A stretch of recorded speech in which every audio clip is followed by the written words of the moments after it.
Hey everyone, I'm Brooke and welcome back to my channel. So in the last few weeks, Apple has released a whole bunch of new software updates, some for our Macs, our iPads, our iPhones, and along with those software updates came some pretty cool new features for Apple Notes. So today, this is kind of an update video on what those new features are and how to use them. And if you haven't already watched my first Apple Notes video, I will link that above because that is more of an in-depth tutorial on how to get the most out of Apple Notes, some tips and tricks, and some pretty cool features and organizational tips. So Apple introduced a couple new formatting options for Apple Notes.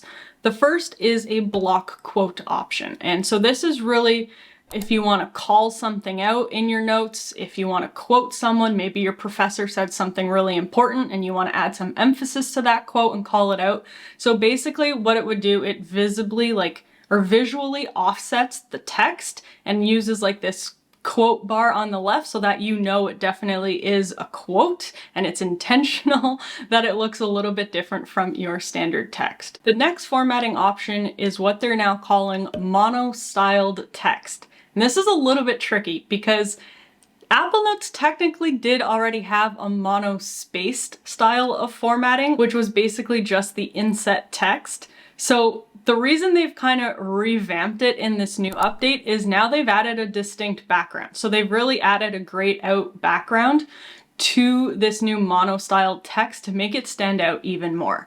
And it's probably as close as we'll get to coding in Apple Notes, at least for now, because that's what this is usually used for. Although obviously anyone can use it. You can add it to absolutely anything to, again, just add like a visual break in a big note or something like that. So it's pretty funny that they had the mono-spaced formatting before. Now they've renamed it to mono style just because they've added the grayed out background, but that grayed out background is pretty distinct and does make quite a big of a difference. So not too bad. Now this next feature is honestly probably my favorite new feature, and it is the ability to link notes together, which sounds so simple, but it can be incredibly powerful. Now there's honestly a ton of different use cases for linking notes. So in my example here, let's say I'm preparing recipes for an upcoming trip.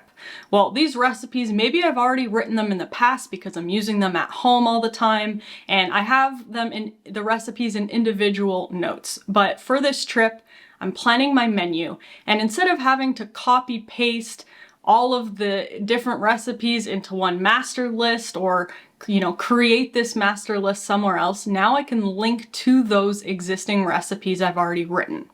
So what you would do is highlight the text, and then now if you're on your Mac, if you right click, you'll see an add link option. You can start typing and searching for the name of the note. So if it's a PB&J recipe, you can just search that and it'll come up as an option to link, or the chili recipe, they're all there. And there are a few different keyboard shortcuts here to make your life even easier if you're on your Mac, for example.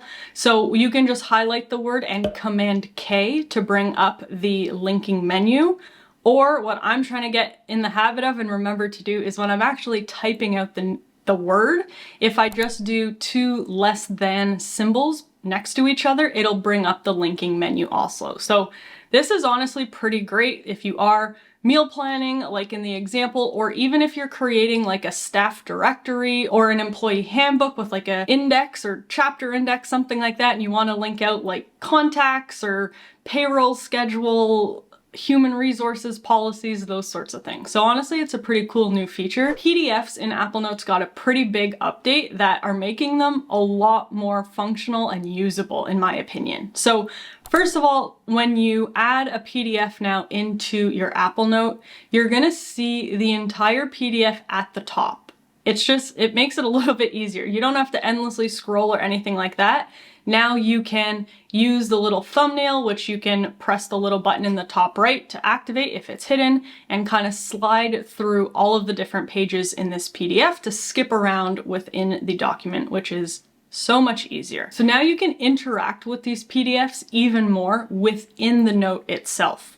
So if you press on the little drop down arrow, you can change a few things, like you can rename the PDF, you can change the size of the PDF if you want it smaller and to take up a little bit less space in the note, or if you select an individual page of the PDF. So if you're on your Mac, you would select the page and right click.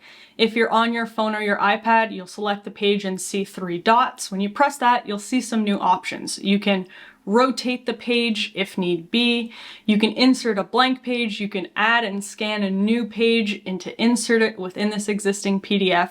They're little things, but it's kind of wild that this functionality didn't exist already, so it's great that we now have these options. And to make it even better, you can now easily review and mark up your PDFs within Apple Notes. So this is obviously best if you're using your iPad with an Apple Pencil, because you can now highlight the PDF, you can sketch or draw and mark it up however you want, or you could even add your signature with your Apple Pencil in the PDF itself, all within Apple Notes natively, which is pretty cool. And now you have the option to easily convert a note to pages. So you can open a note you've already started into Apple's Pages app in case you do need a little bit more power or a little bit more functionality. So let's say you're in a lecture or you're walking around and you just have an idea you want to jot down and not forget. It's probably easiest to start that note in Notes as you normally would. But when you get home or you have a little bit more time, if you need to build this out and you need, more features, more functionality than Apple Notes, you can easily just click the share button to open this in Pages and then continue building out this document.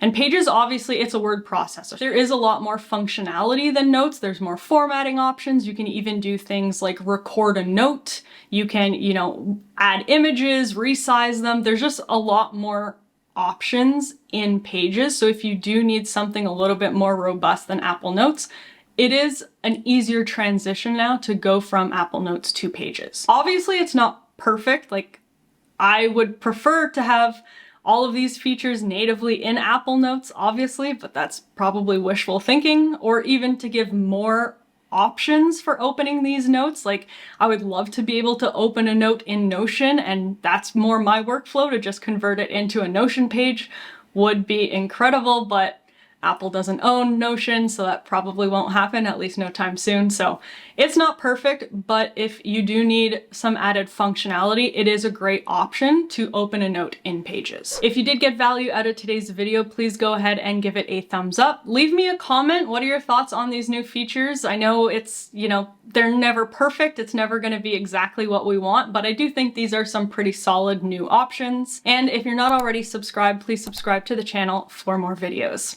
That's it. Have a great day. Bye.